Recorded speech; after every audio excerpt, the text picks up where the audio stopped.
This is your first fiction video. We're going to be talking about plot and conflict, and we're going to talk a little bit about the James Baldwin story, Sonny's Blues. So if you haven't finished reading that yet, please go do so now. Plot is more or less what happens in a story. It's the series of events that make up a story, the actions that the character takes, and the things that result from those actions. And plot is driven by conflict. Characters act because they want something that they can't have, or they have something that they can't keep. So plot is going to be driven by what a character desires and acts to get in the stories that we're reading for this class. The basic shape of a plot, if you think about the amount of tension that is present on the page and in the reader's mind and in the characters' lives, looks kind of like this. We start with very low tension, and then tension builds throughout the story until it reaches a peak, and then the tension is resolved somehow and it dissipates at the end of the story. We have some names for the parts of a story that correspond to these areas of tension, and this shape and these names are all part of what's called Freytag's triangle or Freytag's pyramid. If you look that up online, it's not important to know that, and it's not important to memorize all of these terms, but I will be using them through the rest of the unit, so it's good to have an idea of what I'm talking about. The opening of a short story is usually, or a traditional short story, I should say, is the exposition.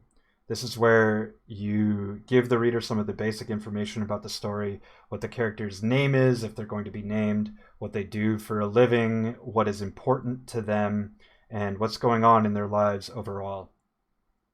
That's the exposition, usually very low tension. Then we have what is called the inciting incident. That's when the character starts to act to get what they want, and tension begins to build. And as tension builds, we have what is called rising action. In the story, tension is building and building and building until we hit the climax of the story, where a character either gets or doesn't get what they want. But this is the moment of highest tension, of highest emotion in the story. And then after that, we have what is called falling action, or denouement, or resolution, whatever you want to call it.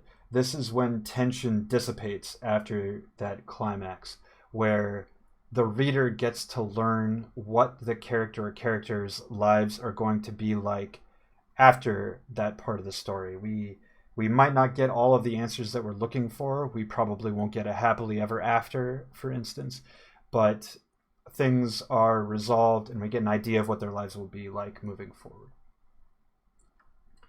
Now, the rising action consists of a number of smaller conflicts that build tension and release it. It isn't just this smooth curve tension builds along this curve. No, what we have are a series of smaller conflicts where a character is acting and failing, or acting and succeeding to get closer to what they want, and tension after each one of these attempts in a traditional story. Tension is going to fall again. So this is a good way of dealing with tension. You don't want to just keep on throwing actions and exciting events at your reader. You want to give them a chance to breathe after tension has been dealt with in some small way. So letting the tension relax after each of these events is a good way of allowing your reader to process what has happened, allowing them to understand how those events have changed your characters' lives, which is something that should happen. These events that are happening, all of these high tension events, should change your characters' lives. So those are the basics of a plot in a traditional short story. That's what we expect to see. In practice, though, it can be a little more intense than that. In practice, like we see in Sonny's Blues, we start out with a little exposition, and then there is a jump in time during which our narrator's daughter dies, which gets almost no time in the beginning of the story when it actually happens. And then Sonny is there already, and tension ramps up very quickly at that point. Sonny and the narrator have some issues, we know from our exposition, which has told us that already.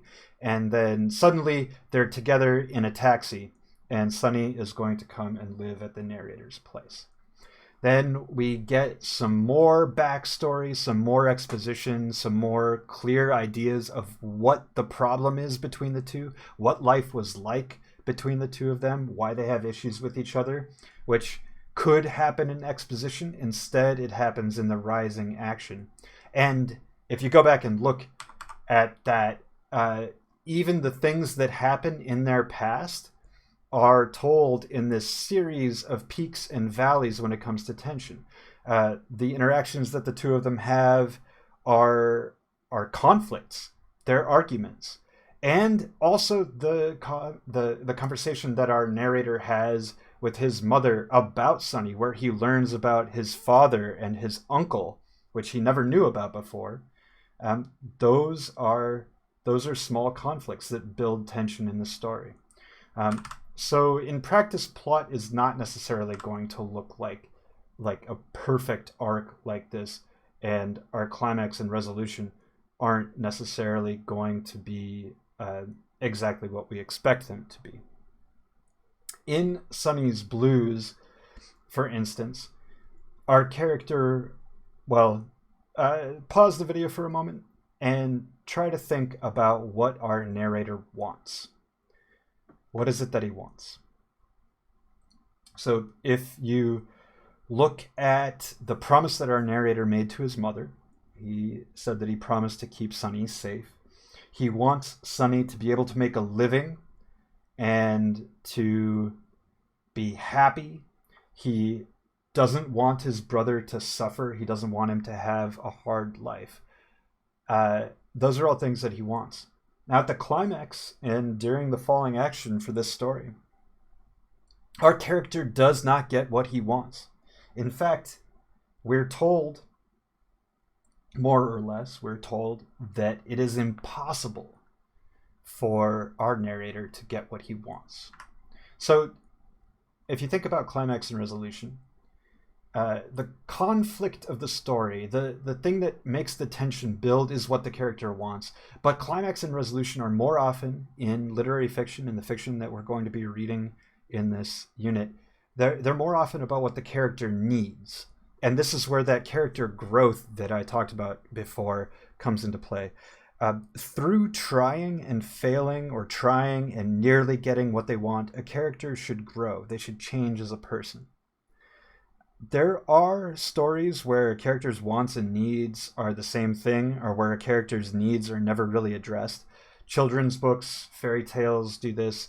A lot of pulp fiction that is just made to sell books, a lot of that does this.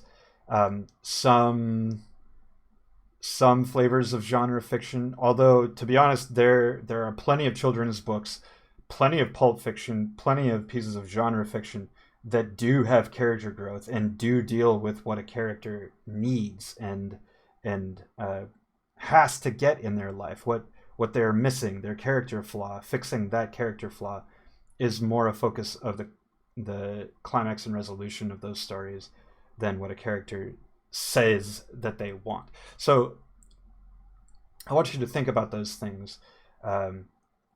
What is it that our narrator in Sonny's Blues needs? Well, going back to the inciting incident, when his daughter dies, which is just glossed over really quickly the first time it's mentioned, and then we go into more detail in the middle of the story. And then at the end of the story, when Sonny is playing the piano and our narrator is watching, he finally feels he feels like crying again, thinking about his daughter at that moment. So what our narrator needs is, I think, a deeper understanding of his brother. What he needs is to recognize that his brother is a human and he can't keep him safe all the time, just like he couldn't keep his daughter safe. He couldn't protect his daughter from what was going to happen to her. He can't protect Sonny from everything that's going to happen to him in the world, but he does need to be there for him. And that's something that our narrator knows that he failed to do. But I think moving forward, do I know for sure that our narrator is going to be there for Sonny? No, but the way that that story ends makes me think that he's going to try. And that's what he needs. He needs to be a brother for Sonny in a way that he hasn't been before.